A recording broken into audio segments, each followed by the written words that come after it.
Hi, my name is Andres Muñoz and welcome to the presentation for Temporal GAN for large-scale video generation. This is a collaborative work with Mohammad Fagari, Max Argus, and Thomas Brooks. For a video to be considered high quality, it needs to have good frame features and also good temporal features. Previously, only 3D convolution-based models were designed to generate temporal features at the generator level. Unfortunately, those 3D convolutions are quite memory needy. Thus, they're not scalable to use with large video datasets. Another issue we encounter is that existing metrics used for generative models, such as inception score, IS, can be unreliable or difficult to use. At the same time, there's a lack of specialized datasets for video generation, which forces people in the field to use datasets for action recognition in which we do not have enough control over the semantics of the video. This makes it difficult to test if the model is able to generalize well to unseen samples. Moving on to architecture, here we have our generator architecture, which is composed by the latent code, the sequence generator, and the image generator. The latent code has 3 independently parameterized Gaussian distributions that, when concatenated, form a multivariate Gaussian distribution. The example of that is fed into the sequence generator, which creates a sequence of correlated latent codes, which are independent processed by the image generator. Our image generator uses a big GAN as its backbone, but we use a temporal residual block instead of the normal residual block in the first 2 layers. Now, our temporal residual block uses the temporal shift mechanism operation to generate temporal features inside our generator. This works the following way. It takes some features from a past frame and some features from a future frame and incorporates them into our present frame.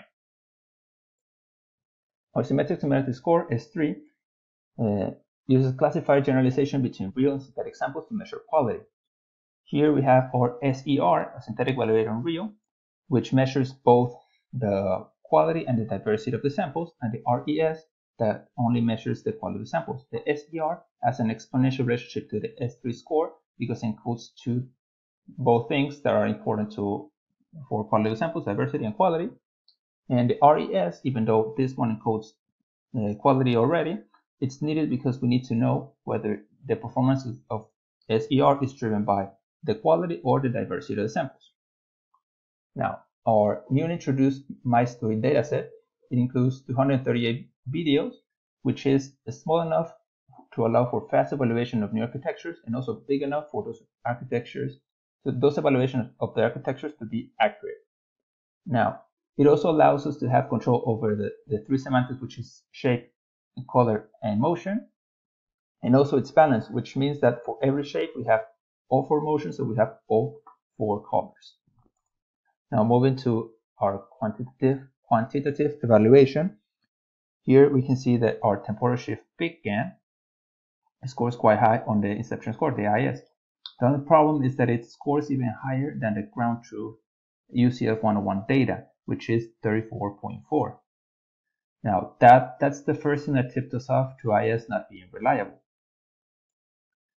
Here below, you can see that our S3 score goes down if we bring down the quality of the samples, and also goes down if we bring down the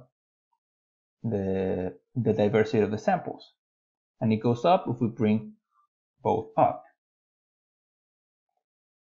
Now, let's move to some samples. Here are some samples from our newly introduced MyStory dataset.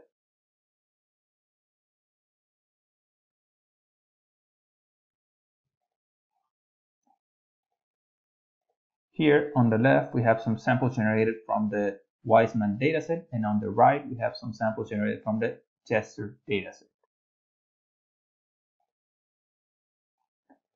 These are some samples from the UCF 101 dataset, generated from the UCF 101 dataset.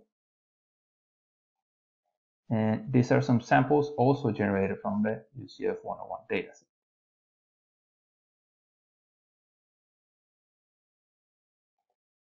That brings my presentation to its conclusion. Thank you a lot for your attention.